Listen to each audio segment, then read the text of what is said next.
Okay, please turn your Bible to Gospel according to Matthew 6th chapter. ನಿಮ್ಮ ಸತ್ಯವೇದವನ್ನು ಮತ್ತಾಯನು ಬರೆದ ಸುವಾರ್ತೆ 6ನೇ ಅಧ್ಯಾಯಕ್ಕೆ ತಿರುಗಿಸಿರಿ. We'll read from verse 16 to 18. ನಾವು 16 ರಿಂದ 18 ವಚನ ತನಕ ಓದಿಕೊಳ್ಳುವ. Moreover, when you fast, be not as the hypocrites of a sad countenance, for they disfigure their faces, that they appear unto men to fast. Verily I say unto you, they have the reward. But thou, when thou fastest, anoint thy head and wash thy face, that thou appear not unto men to fast, but unto thy Father which is in secret, and thy Father which seeth in secret shall reward thee openly. ಇದಲ್ಲದೆ ನೀವು ಉಪವಾಸ ಮಾಡುವಾಗ ಕಪಟಿಗಳ ಹಾಗೆ ವ್ಯಸನದ ಮುಖ ಮಾಡಿಕೊಳ್ಳಬೇಡಿರಿ. ಯಾಕೆಂದರೆ ತಾವು ಉಪವಾಸವಾಗಿದ್ದೇವೆಂದು ಜನರಿಗೆ ತೋರುವಂತೆ ಅವರು ತಮ್ಮ ಮುಖಗಳನ್ನು ವಿಕಾರ ಮಾಡಿಕೊಳ್ಳುತ್ತಾರೆ. ನಾನು ನಿಮಗೆ ನಿಜವಾಗಿ ಹೇಳುವುದೇನೆಂದರೆ ಅವರು ತಮ್ಮ ಪ್ರತಿಫಲವನ್ನು ಹೊಂದಿಕೊಂಡಿದ್ದಾರೆ. ಆದರೆ ನೀವು ಉಪವಾಸ ಮಾಡುವಾಗ ನಿನ್ನ ತಲೆಗೆ ಎಣ್ಣೆ ಹಚ್ಚಿಕೊಂಡು ನಿನ್ನ ಮುಖವನ್ನು ತೊಳೆದುಕೋ. ಆಗ ನೀನು ಉಪವಾಸ ಮಾಡುತ್ತಿ ಎಂದು ಜನರಿಗೆ ಕಾಣದಿದ್ದರೂ ಅಂತರಂಗದಲ್ಲಿರುವ ನಿನ್ನ ತಂದೆಗೆ ಕಾಣುವುದು, ಮತ್ತು ಅಂತರಂಗದಲ್ಲಿ ನೋಡುವ ನಿನ್ನ ತಂದೆಯು ಬಹಿರಂಗವಾಗಿ ನಿನಗೆ ಪ್ರತಿಫಲ ಕೊಡುವನು. Hallelujah. I've been teaching for quite almost few months about fasting prayer. ಕೆಲವು ತಿಂಗಳುಗಳಿಂದ ನಾನು ಉಪವಾಸದ ಕುರಿತಾಗಿ ನಾನು ಕಲಿಸ್ತಾ ಇದ್ದೇನೆ. And again I'm repeating it. This Matthew 6th chapter verse 1 to 18 talks about spiritual life. ನಾನು ತಿರುಗಿ ಅದು ಹೇಳ್ತಾ ಇದ್ದೇನೆ. ಮತ್ತಾಯನ ಸುವಾರ್ತೆ 6ನೇ ಅಧ್ಯಾಯದ 1 ರಿಂದ 16 ವಚನ ತನಕ ನಮ್ಮ ಆತ್ಮಿಕ ಜೀವನದ ಕುರಿತಾಗಿ ಮಾತನಾಡ್ತದೆ. Three things he is dealing here. One is giving alms, helping poor people. Second is prayer. Third is fasting prayer. ಇಲ್ಲಿ 3 ವಿಷಯ ಕುರಿತಾಗಿ ಮಾತನಾಡ್ತಾರೆ. ಮೊದಲದಾಗಿ ಇನ್ನೊಬ್ಬರಿಗೆ ಸಹಾಯ ಮಾಡುವಂಥದ್ದು, ಪ್ರಾರ್ಥನೆ ಮಾಡುವಂಥದ್ದು ಮತ್ತು ಉಪವಾಸದ ಕುರಿತಾಗಿ. All three things God wants us to do it silently. ಈ 3 ಸಂಗತಿಗಳು ದೇವರು ಬಯಸ್ತಾನೆ ನಾವು ಅದನ್ನ ರಹಸ್ಯವಾಗಿ ಮಾಡಬೇಕು. When we do it silently, we have an open reward. ನಾವು ರಹಸ್ಯವಾಗಿ ಮಾಡುವಾಗ ಅದಕ್ಕೆ ಒಂದು ಬಹಿರಂಗವಾದ ಪ್ರತಿಫಲ ಉಂಟು. But in the time of Jesus, hypocrites were doing it openly in the synagogues, helping people, everything. They were doing everything, publicity for everything. ಯೇಸುವಿನ ಕಾಲದಲ್ಲಿ ಕಪಟಿಗಳು ಇವೆಲ್ಲವನ್ನು ಜನರಿಗೆ ತೋರಿಸುವುದಕ್ಕಾಗಿ ಮಾಡ್ತಾ ಇದ್ದರು. Hallelujah. We can also do like that, no problem. ನಾವು ಕೂಡ ಹಾಗೆ ಮಾಡಬಹುದು, ಅದರಲ್ಲಿ ಏನು ಸಮಸ್ಯೆ ಇಲ್ಲ. But we will not get reward. ಆದರೆ ನಮಗೆ ಅದಕ್ಕೊಂದು ಪ್ರತಿಫಲ ಸಿಗುವುದಿಲ್ಲ. Get reward from Father in heaven, we have to do secretly. ನಮಗೆ ಪರಲೋಕದ ತಂದೆಯಿಂದ ಬಹಿರಂಗವಾದ ಪ್ರತಿಫಲ ಬೇಕಾದ್ರೆ ಅದನ್ನು ನಾವು ರಹಸ್ಯವಾಗಿ ಮಾಡಬೇಕು. Hallelujah. Especially when we fasting and prayer, no one should know we are fasting and praying. ವಿಶೇಷವಾಗಿ ನಾವು ಉಪವಾಸ ಮತ್ತು ಪ್ರಾರ್ಥನೆ ಮಾಡುವಾಗ ಅದು ರಹಸ್ಯವಾಗಿ ಮಾಡಬೇಕು, ಯಾರಿಗೂ ಗೊತ್ತಾಗಬಾರದು. We should not keep sad face. ನಾವು ಒಂದು ವ್ಯಸನದ ಮುಖವನ್ನು ಇಟ್ಕೋಬಾರದು. We should look normal. ನಾವು ಸಾಧಾರಣವಾಗಿ ಕಂಡು ಬರುವಂತೆ ಕಾಣಬೇಕು. Then after this, during this lockdown, I took verse by verse from book of Isaiah 58th chapter. ಈ ಲಾಕ್ಡೌನ್ ದಿನಗಳಲ್ಲಿ ಐಶಾಯನ ಪ್ರವಾದ ಗ್ರಂಥದ ವಾಕ್ಯವಾಗಿ ನಾನು ನಿಮಗೆ ವಿವರಿಸಿ ಹೇಳಿದ್ದೇನೆ. Fasting prayer does not change God, fasting prayer changes us. ನಾನು ನಿಮಗೆ ಹೇಳಿದ್ದೇನೆ, ಉಪವಾಸ ಪ್ರಾರ್ಥನೆ ದೇವರನ್ನು ಬದಲಾಯಿಸುವುದಿಲ್ಲ, ನಮ್ಮನ್ನು ಬದಲಾಯಿಸುತ್ತದೆ. Hallelujah. Now turn your Bible to 1 Corinthians. ಈಗ ನಿಮ್ಮ ಸತ್ಯವೇದವನ್ನು ಮೊದಲನೇ ಕೊರಿಂಥರಿಗೆ ತಿರುಗಿಸಿರಿ. 9th chapter 9ನೇ ಅಧ್ಯಾಯ verse 27. 27ನೇ ವಚನ. 1 Corinthians 9th chapter verse 27. 1ನೇ ಕೊರಿಂಥದವರ ಪತ್ರಿಕೆ 9ನೇ ಅಧ್ಯಾಯ 27ನೇ ವಚನ. But I keep under my body and bring it into subjection, lest that by any means, when I have preached to others, I myself should be a castaway. ಆದರೆ ನಾನು ಬೇರೆಯವರಿಗೆ ಸಾರಿದ ಮೇಲೆ ಯಾವ ವಿಧದಲ್ಲಿಯೂ ನಾನು ಭ್ರಷ್ಟನಾಗದಂತೆ ನನ್ನ ದೇಹವನ್ನು ಅಧೀನದಲ್ಲಿಟ್ಟು ಅದನ್ನು ಸ್ವಾಧೀನ ಮಾಡಿಕೊಳ್ಳುತ್ತೇನೆ. Hallelujah. Apostle Paul says, I keep under my body and bring it into subjection. ಇಲ್ಲಿ ಪೌಲನು ಹೇಳ್ತಾನೆ, ನನ್ನ ದೇಹವನ್ನು ಅಧೀನದಲ್ಲಿಟ್ಟುಕೊಂಡು ಅದನ್ನು ಸ್ವಾಧೀನಪಡಿಸಿಕೊಳ್ಳುತ್ತೇನೆ. Many people fast to keep their body under control. ಅನೇಕರು ಉಪವಾಸ ಮಾಡುತ್ತಾರೆ ಅವರ ದೇಹವನ್ನು ಅಧೀನದಲ್ಲಿಟ್ಟುಕೊಳ್ಳುವುದಕ್ಕಾಗಿ. They have misunderstood this. ಈ ವಚನವನ್ನು ಅವರು ಬೇರೆ ತರ ಅರ್ಥ ಮಾಡಿಕೊಂಡಿದ್ದಾರೆ. Paul's life is a fasted life. ಪೌಲನ ಜೀವಿತ ಒಂದು ಉಪವಾಸ ಮಾಡಿದಂತ ಒಂದು ಜೀವಿತವಾಗಿದೆ. How what is meant by keeping under body? Under my body means what? ದೇಹವನ್ನು ಅಧೀನದಲ್ಲಿ ಇಟ್ಟುಕೊಳ್ಳುವುದು ಅಂದರೆ ಅರ್ಥವೇನು? Some people say, I will not sleep in the mattress, I will sleep in the floor. ಕೆಲವರು ಹೇಳ್ತಾರೆ ನಾನು ಚಾಪೆ ಮೇಲೆ ಮಲಗುವುದಿಲ್ಲ, ನಾನು ನೆಲದ ಮೇಲೆ ಮಲ್ಕೊಳ್ತೀನಿ.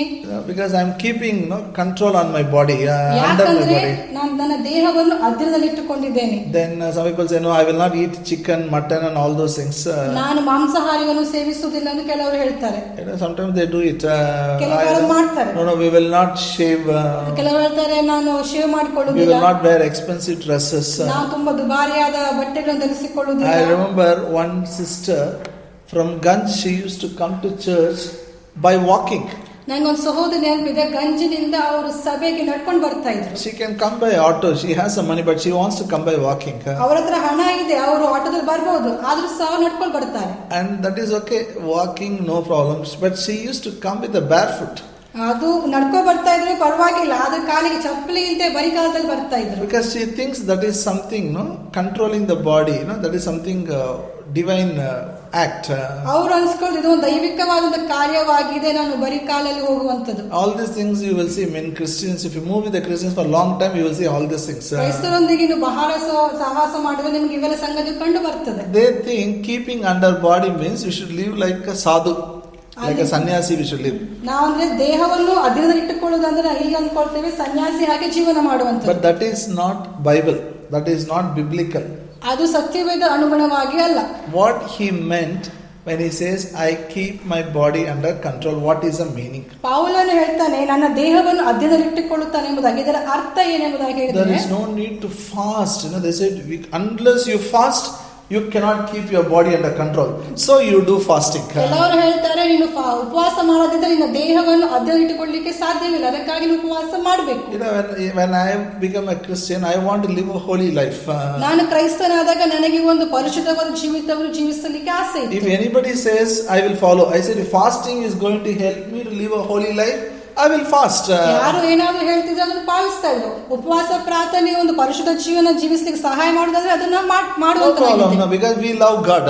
ಅದಕ್ಕೆ ಸಮಸ್ಯೆ ಇಲ್ಲ, ನಾವು ದೇವರನ್ನು ಪ್ರೀತಿಸ್ತಾ ಇದ್ದೀವಿ. This is a quotation they'll give. Paul says I keep my body under control. ಈ ವಚನವನ್ನು ಅವರು ಹೇಳ್ತಾರೆ, ಪೌಲನು ಹೇಳ್ತಾನೆ ನನ್ನ ದೇಹವನ್ನು ಅಧೀನದಲ್ಲಿ ಇಟ್ಟುಕೊಳ್ಳುತ್ತೇನೆ. But very late I realized what interpretation people gave is wrong.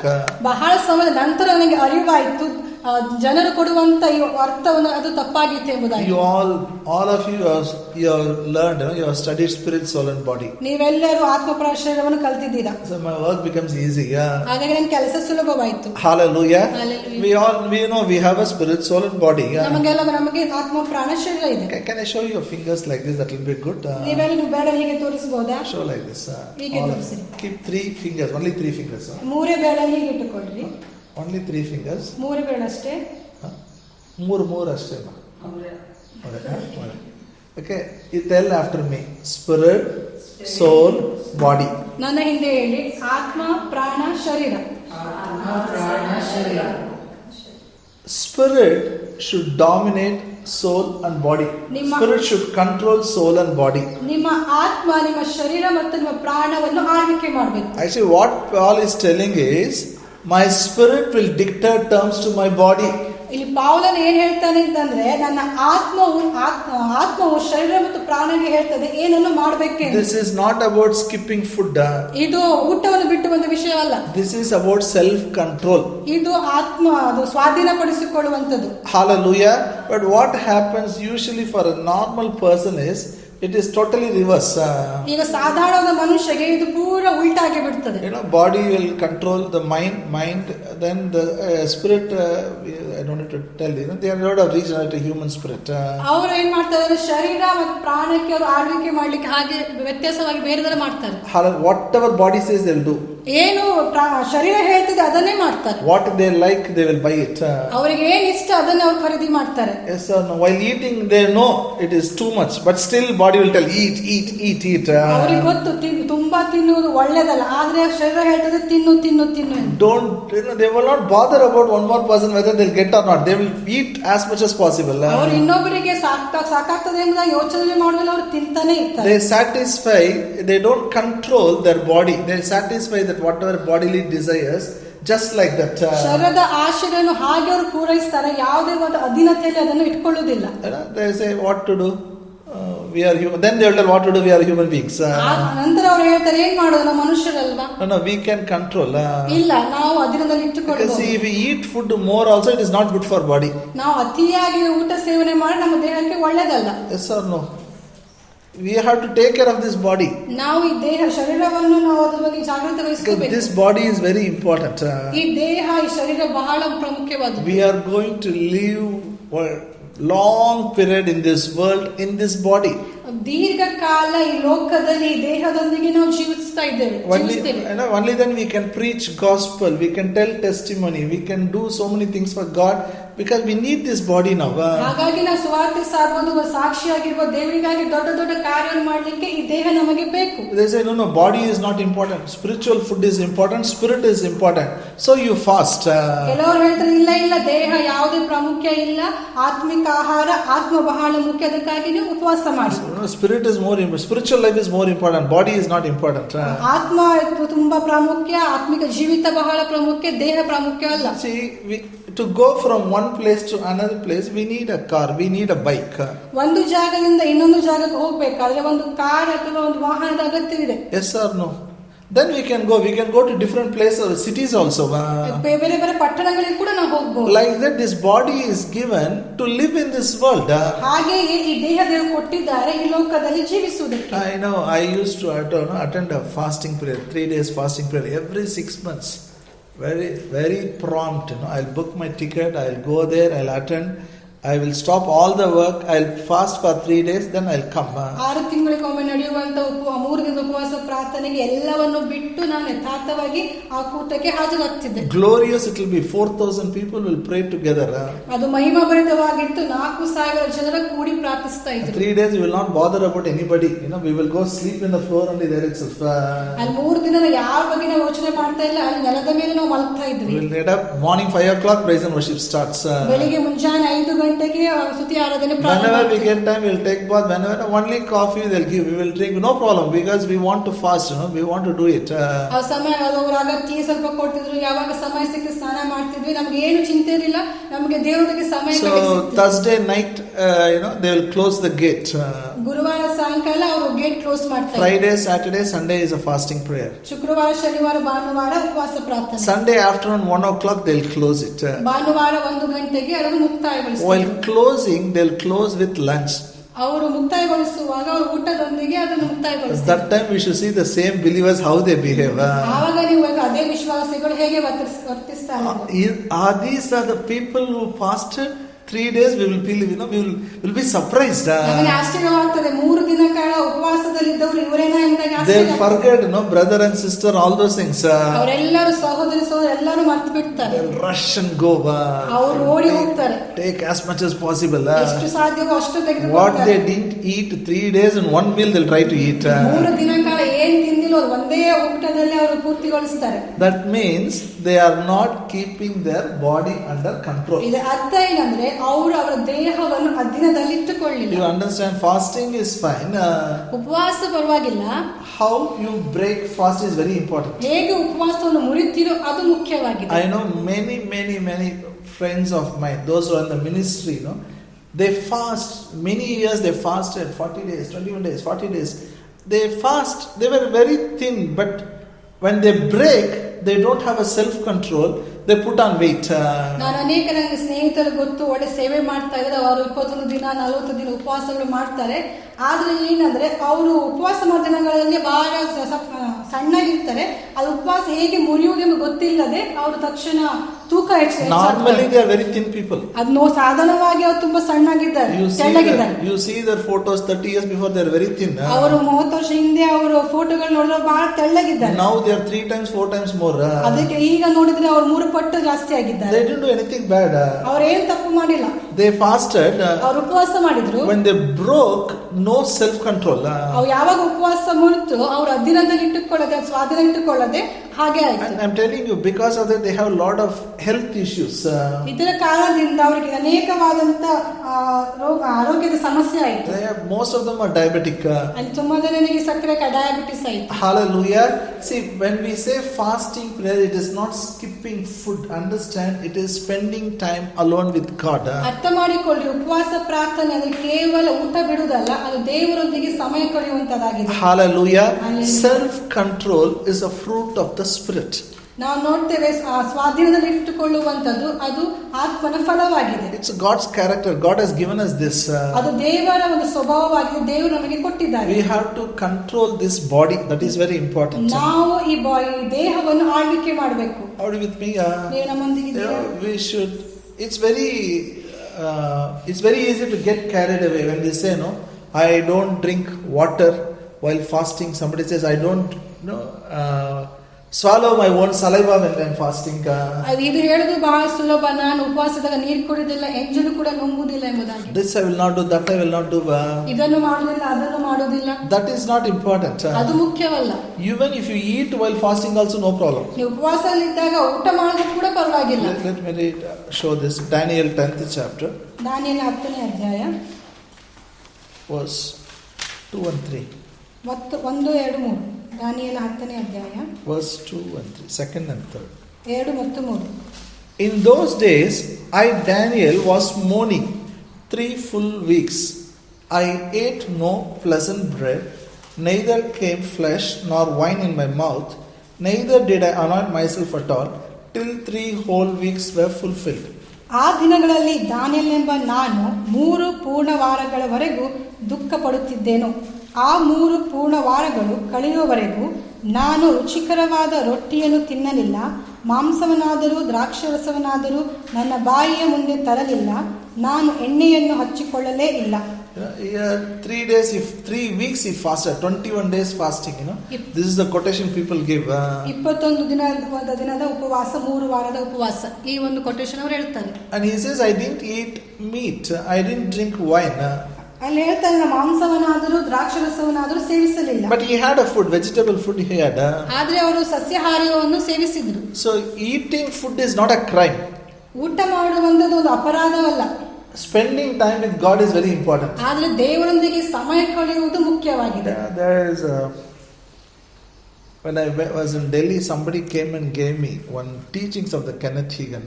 ನಾನು ಡೆಲ್ಲಿಯಲ್ಲಿ ಇದ್ದಾಗ ಕೆನೆಥ್ ಅವರ ಒಂದು ಬೋಧನೆಯ ಪುಸ್ತಕನ ಕೊಟ್ಟರು. And it's a pen drive. They gave it. I told just take it. He loaded it in the laptop and kept it. Pen drive ಅಲ್ಲಿ ಕೊಟ್ಟಿದ್ರು. ನಾನು ಬ್ರದರ್ಗೆ ಹೇಳಿದೆ ಅದನ್ನ ಲೋಡ್ ಮಾಡಿ ಕೊಡು ಎಂದು. And he put it in my system. I didn't read. I didn't have time to see it. ಅವರ system ಅಲ್ಲಿ ಹಾಕಿ ಕೊಟ್ಟರು. ಅದನ್ನು ಓದಲಿಕ್ಕೆ ನನಗೆ ಸಮಯ ಸಿಕ್ಕಿಲ್ಲ. One day we were traveling long distance, from Tiruchirappalli we were coming to Gulbarga. ಒಂದು ದಿನ ತುಂಬಾ ದೂರವಾದ ಪ್ರಯಾಣವನ್ನು ಮಾಡ್ತಾ ಇದ್ದೆ. So now what to do? So I said, okay, let me see what is in that. ಹಾಗಾಗಿ ಏನ್ ಮಾಡೋದು, ಆ ಒಂದು ಬೋಧನೆಯನ್ನು ಕೇಳುವ. Then I saw his messages. ನಾನು ನಂತರ ಅವರ ಸಂದೇಶಗಳನ್ನು ನೋಡಿದೆ. Then he wrote one book on fasting prayer. ಅಲ್ಲಿ ಆತನ ಒಂದು ಉಪವಾಸದ ಮೇಲೆ ಒಂದು ಪುಸ್ತಕವನ್ನು ಬರೆದ. I read it first time, my life changed. ನಾನು ಮೊದಲನೇ ಬಾರದಲ್ಲಿ ಓದಿದೆ, ನನ್ನ ಪೂರ್ಣ ಜೀವನವು ಬದಲಾಯಿತು. Before that I don't know how to use this. I used to pray like fast like anything. Compulsory 40 days, compulsory 3 days, minimum, sometimes every week 2 days. ಅದಕ್ಕಿಂತ ಮೊದಲೇ ನನ್ನ ಜೀವನದಲ್ಲಿ ನಾನು ತುಂಬಾ ಉಪವಾಸ 40 ದಿನ ಉಪವಾಸ ಮಾಡೋದು ಬಹಳ ನನಗೆ ಇಷ್ಟ ಆಗ್ತಿತ್ತು. ವಾರದಲ್ಲಿ 2 ಸಲ ಆದರೂ I will not ask God also whether I should do or not. I want to do it. I will do it. ನಾನು ದೇವರಿಗೆ ಕೂಡ ಕೇಳ್ತಾ ಇರಲಿಲ್ಲ ಉಪವಾಸ ಮಾಡಬೇಕಾ ಇಲ್ಲ, ನನಗೆ ಮಾಡಬೇಕು, ನಾನು ಮಾಡ್ತಿದ್ದೆ. I didn't bother to know whether it is a God's will. ಅದು ದೇವರ ಚಿತ್ತನ ಉದ್ದೇಶ ತಿಳಿದುಕೊಳ್ಳಿಕ್ಕೆ ಕೂಡ ನಾನು ಸಮಯ ಕೊಟ್ಟಿಲ್ಲ. Many years, many days I fasted. ತುಂಬಾ ವರ್ಷಗಳ ಕಾಲ, ತುಂಬಾ ತಿಂಗಳುಗಳ ಕಾಲ ಉಪವಾಸ ಮಾಡಿದ್ದೆ. So this man also got like that itself. ಈ ಮನುಷ್ಯ ಸಹ ಹಾಗೆ. Compulsory every week 2 days he will fast and pray. ವಾರದಲ್ಲಿ ಕಡ್ಡಾಯವಾಗಿ 2 ದಿವಸ ಅವರು ಉಪವಾಸ ಮಾಡ್ತಿದ್ರು. Because Bible says, Pharisees and Sadducees, from there he got it 2 days compulsory. Because 2 days when I fast and pray only, I'll get the power. ಫರಿಸಾಯರು ಹೇಳಿದಲ್ಲ, ಅಲ್ಲಿ ಅದ ಒಂದು ಪದ್ಧತಿ ಇತ್ತಲ್ಲ, ಹಾಗಾಗಿ ವಾರದಲ್ಲಿ 2 ಸಲ ಉಪವಾಸ ಮಾಡಬೇಕು, ಆವಾಗ ಏನಾದರೂ ಒಂದು ಆಗ್ತದೆ. So tomorrow I'll teach how by grace we can release the power. Okay. ನಾಳೆ ನಾನು ನಿಮಗೆ ಕಲಿಸ್ತೇನೆ ಕೃಪೆಯಿಂದ ಹೇಗೆ ಶಕ್ತಿಯನ್ನು ಬಿಡುಗಡೆ ಮಾಡಬಹುದು. How by grace we can release miracles. ಕೃಪೆಯಿಂದ ಹೇಗೆ ನಾವು ಅದ್ಭುತಗಳನ್ನು ಹೊರತರಬಹುದು. But before that we used to think unless we fast, power of God is not there for us. ಆದರೆ ಮೊದಲು ನಾವು ತಿಳ್ಕೊಳ್ತೇವೆ ಉಪವಾಸ ಮಾಡದಿದ್ರೆ ದೇವರ ಶಕ್ತಿ ಬಿಡುಗಡೆ ಆಗುವುದಿಲ್ಲ. Then that man understood about fasting. He wrote one book. ನಂತರ ಮನುಷ್ಯನಿಗೆ ಉಪವಾಸದ ಕುರಿತಾಗಿ ಗೊತ್ತಾಯಿತು. ನಂತರ ಅದನ್ನೊಂದು ಪುಸ್ತಕ ಬರೆದ. Especially Isaiah 50th chapter. ಮತ್ತೆ ವಿಶೇಷವಾಗಿ ಯೆಶಾಯ 58ನೇ ಅಧ್ಯಾಯ. Hallelujah. So religious people, religious people, I'm talking about believers, religious people, they may not accept this truth. They may say, no, you are wrong. You are not unspiritual. ವಿಶ್ವಾಸಿಗಳಾಗಿರುವ ಧಾರ್ಮಿಕರಾಗಿ ಜೀವಿಸುತ್ತಿರುವಂತಹ ಜನರು ಈ ಒಂದು ಸತ್ಯವನ್ನು ಅಲ್ಲಗಳೆಯಬಹುದು, ಅದು ಸರಿಯಲ್ಲ ಎಂಬುದಾಗಿ ಹೇಳಬಹುದು. You know what he says? ಆತನೇ ಹೇಳ್ತಾನೆ ಗೊತ್ತಾ? I don't really plan for fasting prayer. ನಾನು ಉಪವಾಸಕ್ಕೋಸ್ಕರ ಯಾವುದೋ ಯೋಚನೆಯನ್ನು ಹಾಕಿಕೊಳ್ಳುವುದಿಲ್ಲ. Whenever I want to spend time with God, I skip one meal. I spend time in prayer, read Bible. ಯಾವಾಗ ನನಗೆ ದೇವರೊಂದಿಗೆ ಸಮಯ ಕಳೆಯಬೇಕು ಅನಿಸ್ತದೆ, ಒಂದು ಊಟವನ್ನು ಬಿಟ್ಟು ನಾನು ದೇವರೊಂದಿಗೆ ಸಮಯ ಕಳೀತೇನೆ. Only one meal he skips. ಒಂದೇ ಒಂದು ಊಟ ಆತನು ಬಿಟ್ಟು. And he says, if I see now, in fact I am fasting more than what I was doing before. I am doing better. ಆತನು ಹೇಳ್ತಾನೆ ಮೊದಲು ಮಾಡೋದಕ್ಕಿಂತ ಈಗ ಮಾಡುವಂತ ಉಪವಾಸನ ಚೆನ್ನಾಗಿ ಮಾಡ್ತಾ ಇದ್ದೀನಿ. He eats in the morning, he eats in the night. In between he will skip it for some time, 4 hours, 5 hours. He will go and pray. ಬೆಳಿಗ್ಗೆ ಮತ್ತು ರಾತ್ರಿ ಅದು ಸೇವನೆ ಮಾಡಿದ ಮಧ್ಯದಲ್ಲಿ ಏನಾದರೂ ಒಂದು ಆಹಾರವನ್ನು ಬಿಟ್ಟು ದೇವರೊಂದಿಗೆ ಸಮಯ ಕಳೆಯುತ್ತಾನೆ. Sometimes he skips dinner. ಕೆಲವೊಮ್ಮೆ ರಾತ್ರಿ ಊಟ ಬಿಡ್ತಿದ್ದ. It is not he want to fast. He wants to do it. He wants to spend time with God. ಆತನಿಗೆ ಊಟ ಬಿಡಬೇಕು, ಉಪವಾಸ ಮಾಡಬೇಕಂತ ಅಲ್ಲ, ದೇವರೊಂದಿಗೆ ಸಮಯ ಕಳೆಯಬೇಕು. Hallelujah. Spending time with God is very important. ದೇವರೊಂದಿಗೆ ಸಮಯ ಕಳೆಯುವುದು ಬಹಳ ಮುಖ್ಯವಾಗಿದೆ. Hallelujah. And our health is very important. Because of fasting prayer, we should not spoil our health. ನಮ್ಮ ಆರೋಗ್ಯ ಕೂಡ ಬಹಳ ಮುಖ್ಯ. ಉಪವಾಸದಿಂದ ನಮ್ಮ ಆರೋಗ್ಯವನ್ನು ಕೆಡಿಸ್ಕೋಬಾರದು. Now how to know when to fast, when not to fast, how to break it. ಯಾವಾಗ ಉಪವಾಸ ಮಾಡಬೇಕು, ಯಾವಾಗ ಉಪವಾಸ ಮಾಡಬಾರದು, ಯಾವಾಗ ಉಪವಾಸವನ್ನು ಮುರಿಬೇಕು. How to check it? ಹೇಗೆ ಅದನ್ನು ನೋಡಬೇಕು? Very simple. You should know who is in the top, whether body is in the top or spirit is in the top. ನೀವೇನ್ ಮಾಡ್ಬೇಕಂತ ನೋಡಿದ್ರೆ ನೀ ಶರೀರ ಮೇಲೆ ಇದೆಯಾ ಅಥವಾ ಆತ್ಮ ಮೇಲೆ ಇದೆಯಾ? Who is controlling whom? Your body is controlling you or you are controlling your body? ನಿಮ್ಮ ದೇಹ ನಿಮ್ಮನ್ನು ಆಳ್ವಿಕೆ ಮಾಡ್ತಾ ಇದೆಯಾ ಅಥವಾ ನೀವು ನಿಮ್ಮ ದೇಹವನ್ನು ಆಳ್ವಿಕೆ ಮಾಡ್ತಾ ಇದ್ದೀರಾ? If you are controlling your body, that life is a fasted life. ನೀವು ನಿಮ್ಮ ದೇಹವನ್ನು ಆಳ್ವಿಕೆ ಮಾಡ್ತಾ ಇದ್ರೆ ಅದು ಒಂದು ಅದು ಉಪವಾಸ. That itself is a fasted life. ಅದು ಒಂದು ಉಪವಾಸ ಪ್ರಾರ್ಥನಾ ಜೀವಿತ ಆಗಿದೆ. That life itself is a fasted life. ಆ ಜೀವಿತೇ ಒಂದು ಉಪವಾಸವಾದ. If you are able to do self control, if you are able to do it, that is a good. ಸ್ವಾಧೀನಪಡಿಸಿಕೊಳ್ಳುವಂತ ಒಂದು ಶಕ್ತಿ ಇದ್ರೆ ಅದು ಒಳ್ಳೆಯದು. Even if you are hungry, you should not commit sin. ನೀವು ಅದು ನಿಮ್ಗೆ ಹಸಿವು ಆದ್ರೂ ಕೂಡ ನೀವು ಪಾಪ ಮಾಡಬಾರ್ದು. I mean, you understand what I am saying? If you are hungry, you can eat. ನಿಮಗೆ ಹಸಿವಾದ ನೀವು ತಿನ್ನಬಹುದು. But you should not lose self control. ಆದರೆ ನೀವು ನಿಮ್ಮ ಅದು ಸ್ವಾಧೀನತೆಯನ್ನು ಕಳ್ಕೋಬಾರದು. Okay, I'll show one scripture. I'll close ಒಂದು it. ವಚನವನ್ನು ತೋರಿಸ್ತೇನೆ. Matthew 4th chapter. ಮತ್ತಾಯ 4ನೇ ಅಧ್ಯಾಯ verse 3 and 4. 3 ಮತ್ತು 4.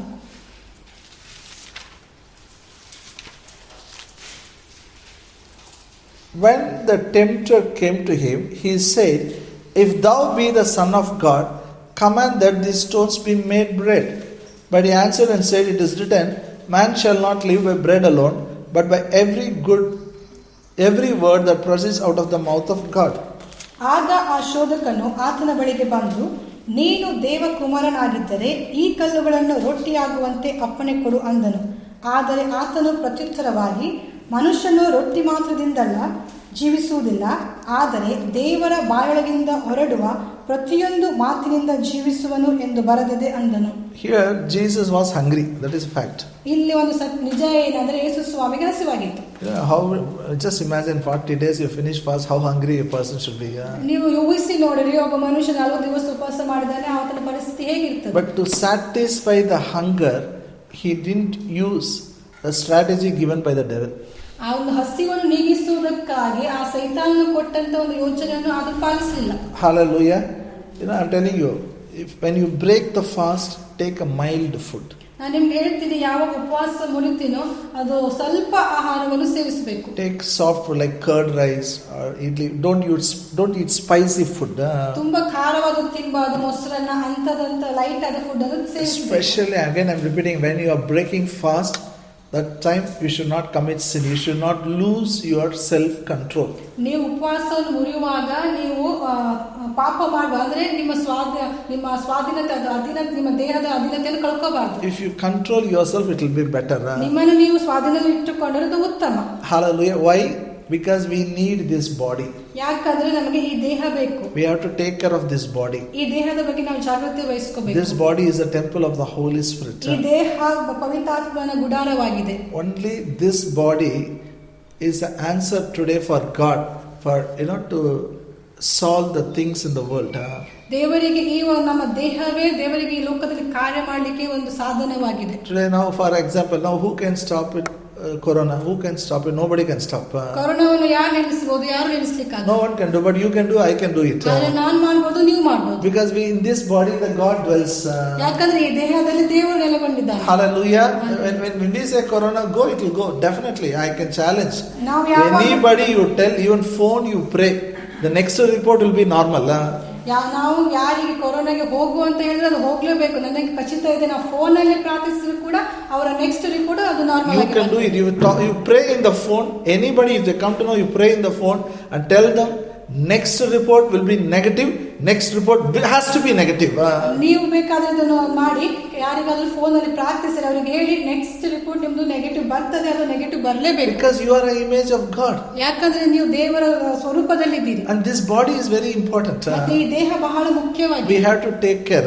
ಇದರ ಬಗ್ಗೆ ನಾವು ಜಾಗೃತಿ ವಹಿಸಬೇಕು. Hallelujah. So don't fast to control this body. That's what I want to tell.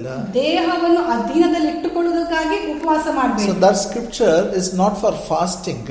ಆ ಒಂದು ವಚನ ಅದು ಉಪವಾಸ ಕುರಿತಾಗಿ. I keep my body under means there is no need to fast to control the desires of the body. ನಾನು ಆಗ್ತಾ ಹೇಳ್ತಾನೆ, ದೇಹವನ್ನು ಅಧೀನದಲ್ಲಿ ಇಟ್ಟುಕೊಳ್ಳುವುದಕ್ಕಾಗಿ ಉಪವಾಸ ಮಾಡುವಂತ ಅವಶ್ಯಕತೆ ಇಲ್ಲ. Hallelujah.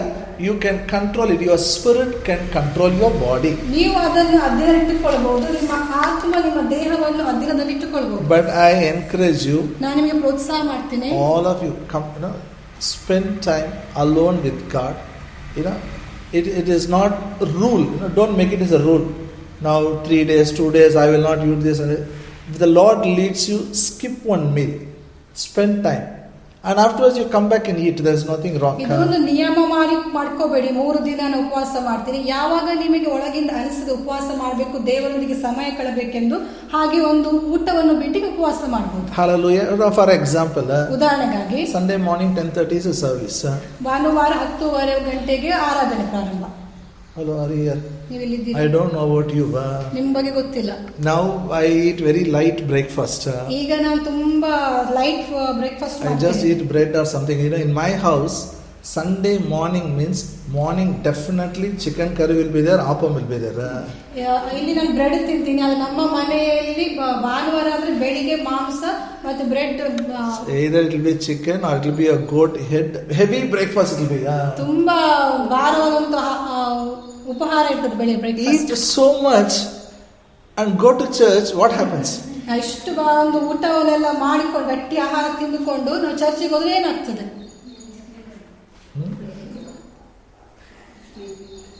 See, sometimes God wants to talk to you.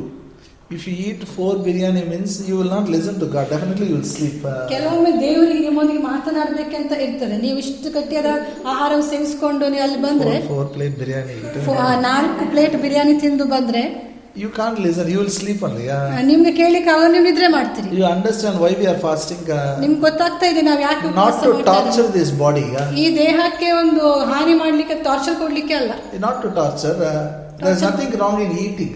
ತಿನ್ನುವುದರಲ್ಲಿ ಯಾವುದು ತಪ್ಪಿಲ್ಲ. Self control. ಸ್ವಾಧೀನದಲ್ಲಿಟ್ಟುಕೊಳ್ಳುವುದು very important. ಅದು ಬಹಳ ಮುಖ್ಯ. And definitely if you eat less, you will not sleep. ಮತ್ತು ಖಚಿತವಾಗಿ ನೀವು ಸ್ವಲ್ಪ ಸೇವಿಸ್ಕೋಬಹುದು ಆಹಾರ ತಿಂದ್ರೆ ನೀವು ನಿದ್ರೆನೇ ಮಾಡಲ್ಲ. It is not so easy to sleep. If you eat less, then you will not sleep. ಸ್ವಲ್ಪ ತಿಂದು ಬಂದ್ರೆ ನೀವು ನಿದ್ರೆ ಮಾಡಲ್ಲ. If you eat more, sleep will be there. ನೀವು ಜಾಸ್ತಿ ತಿನ್ಕೋ ಬಂದ್ರೆ ನೀವು ನಿದ್ರೆ ಮಾಡ್ತೀರಿ. Now spending time with God is important. ಇಲ್ಲಿ ದೇವರೊಂದಿಗೆ ಸಮಯ ಕಳೆಯುವುದು ಮುಖ್ಯವಾಗಿದೆ. Night you can sleep. ರಾತ್ರಿ ನೀವು ಮಲಗಬಹುದು. But in church if you sleep, ಸಭೆಯಲ್ಲಿ ನೀವು ಮಲಗಿದ್ರೆ, hello, are you here? You should decide whenever you go to do something for God, whenever you want to spend time with God, when you want to really focus, that time you can reduce the eating. There's nothing wrong. ನೀವು ತೀರ್ಮಾನ ತೆಗೆದುಕೊಳ್ಬೇಕು, ದೇವರಿಗೆ ಸಮಯ ಕಳಿಬೇಕು, ಏನಾದರೂ ಬೇರೆ ಒಂದು ದೇವರಿಗೋಸ್ಕರ ಏನಾದರೂ ಮಾಡ್ಬೇಕು ಅಂದ್ಕೊಂಡಾಗ ನೀವು ನಿಮ್ಮ ದೇಹವನ್ನು reduce your eating. ನೀವು ತಿನ್ನುವುದನ್ನು ಕಡಿಮೆ ಮಾಡಬಹುದು. Little you can eat little better. Why? Because you want to focus. ಯಾಕಂದ್ರೆ ನಿಮಗೆ ಆ ಗುರಿ ಕಡೆಗೆ ನೀವು ದೃಷ್ಟಿ ಇಟ್ಕೋಬೇಕು, ಅದಕ್ಕಾಗಿ ನೀವು ತಿನ್ನುವುದನ್ನು ಸ್ವಲ್ಪ ಕಡಿಮೆ ಮಾಡಿ. It is fasting is not a religious activity. ಉಪವಾಸ ಮಾಡುವುದು ಒಂದು ಧಾರ್ಮಿಕವಾದಂತ ಕಾರ್ಯ ಅಲ್ಲ. It's only a tool, for you to make sure you spend time with God and you change. God does something in you. God speaks to you. You listen to Him. It helps you to be sensitive to the voice of the Holy Spirit. ದೇವರೊಂದಿಗೆ ದೇವರ ಸ್ವರ ಕೇಳುವುದಕ್ಕಾಗಿ, ದೇವರಿಗೆ ಸಮಯ ಕಳೆಯುವುದಕ್ಕಾಗಿ, ದೇವರ ಮೂಲಕ ಮಾಡಬೇಕಾದ ಸಂಗತಿ ತಿಳಿದುಕೊಳ್ಳುವುದಕ್ಕಾಗಿ ಉಪವಾಸ ಒಂದು ಸಾಧನವಾಗಿದೆ. But I give assurance. ನಾನು ನಿಮಗೆ ಖಚಿತತೆಯನ್ನು ಕೊಡ್ತೀನಿ. If you spend quality time with God, ನೀವು ಒಂದು ಒಳ್ಳೆ ಸಮಯ ದೇವರೊಂದಿಗೆ ಕಳೆದ್ರೆ, definitely you will do ministry. ನೀವು ಖಚಿತವಾಗಿ ನೀವು ಸೇವೆಯನ್ನು ಮಾಡ್ತೀರಿ. 100% sure it will happen. 100% ನೀವು ಮಾಡ್ತೀರಿ. So you don't fast for the sake of ministry. ನೀವು ಸೇವೆಗೋಸ್ಕರ ಉಪವಾಸ ಮಾಡುವುದಿಲ್ಲ. ದೇವರೇ ಸೇವೆ ಮಾಡಬೇಕು, ದೇವರೇ ಸೇವೆ ಮಾಡಬೇಕು ಉಪವಾಸ ಮಾಡಬೇಡ. You are fasting to spend time with God. ನೀವು ಉಪವಾಸ ಮಾಡ್ತೀರಿ ದೇವರೊಂದಿಗೆ ಸಮಯ ಕಳೆಯುವುದು. To love Him. ಆತನನ್ನು ಪ್ರೀತಿಸುವುದು. To listen to Him. ಆತನನ್ನು ಕೇಳುವುದಕ್ಕಾಗಿ. Do what He wants us to do it. ಆತನು ಏನು ಮಾಡಬೇಕಂತ ಬಯಸ್ತಾನೆ ಅದನ್ನು ಮಾಡುವುದಕ್ಕಾಗಿ. The results, so much is there. ಅದರ ಫಲಿತಾಂಶ ತುಂಬಾ ಇದೆ. Hallelujah. Shall we all stand up? ನಾವೆಲ್ಲ ಎದ್ದು ನಿಂತುಕೊಳ್ಳೋಣ. Shall we all stand up? It is more than skipping food. We will pray. ನಾವು ಆಹಾರ ಬಿಡುವುದಕ್ಕಿಂತ ಅದು ಪ್ರಾರ್ಥನೆ ಮಾಡುವುದಾಗಿದೆ. We will pray. Our body will be under our control. ನಾವು ಪ್ರಾರ್ಥನೆ ಮಾಡ್ತೇವೆ, ನಮ್ಮ ದೇಹ ನಮ್ಮ ಅಧೀನದಲ್ಲಿ ಇರ್ತದೆ. We all will practice this fruit of the Spirit, self-control. ಆತ್ಮನ ಫಲವಾಗಿರುವ ಈ ಸ್ವಾಧೀನ ಮಾಡಿಕೊಳ್ಳುವಂತದನ್ನು ನಾವು ಅಭ್ಯಾಸ ಮಾಡಿಕೊಳ್ಳಬೇಕು. It is your choice. ಅದು ನಿಮ್ಮ ಆಯ್ಕೆಯಾಗಿದೆ. You can do it. ನೀವು ಅದನ್ನು ಮಾಡಬಹುದು. When you do it, then you get the results. ಯಾವಾಗ ನೀವು ಅದನ್ನು ಮಾಡ್ತೀರಾ, ಅದರ ಫಲಿತಾಂಶದ ಫಲ ನಿಮಗೆ ಸಿಗ್ತದೆ. Thank you, Father. Praise you, Jesus. Above Father, in Jesus' name we come before you. Pray for everyone. Open our eyes of understanding to control, O God, to exercise self-control. ತಂದೆಯಾದ ದೇವರೇ, ಪ್ರತಿಯೊಬ್ಬರಿಗೆ ದೇಹವನ್ನು ಅಧೀನದಲ್ಲಿ ಇಟ್ಟುಕೊಳ್ಳುವಂತ ಕೃಪೆಯನ್ನು ಅನುಗ್ರಹಿಸು. And I pray you will help us to fast. ನಾನು ಪ್ರಾರ್ಥಿಸ್ತೇನೆ, ಉಪವಾಸ ಮಾಡುವುದಕ್ಕಾಗಿ ನೀವು ನಮಗೆ ಸಹಾಯ ಮಾಡ್ತೀರಿ. The way in which you want us to do it. ನೀವು ಬಯಸುವಂತ ರೀತಿಯಲ್ಲಿ ಅದನ್ನು ಮಾಡುವುದಕ್ಕಾಗಿ. Everyone will have an open reward from Father in heaven. ಮತ್ತೆ ಪ್ರತಿಯೊಬ್ಬರು ದೇವರಿಂದ ಒಂದು ಬಹಿರಂಗವಾದ ಪ್ರತಿಫಲವನ್ನು ಹೊಂದಿಕೊಳ್ಳುತ್ತಾರೆ. In Jesus' name we thank you. ಯೇಸುವಿನ ನಾಮದಲ್ಲಿ ನಿಮ್ಮನ್ನು ವಂದಿಸುತ್ತೇವೆ. Amen. ಆಮೆನ್.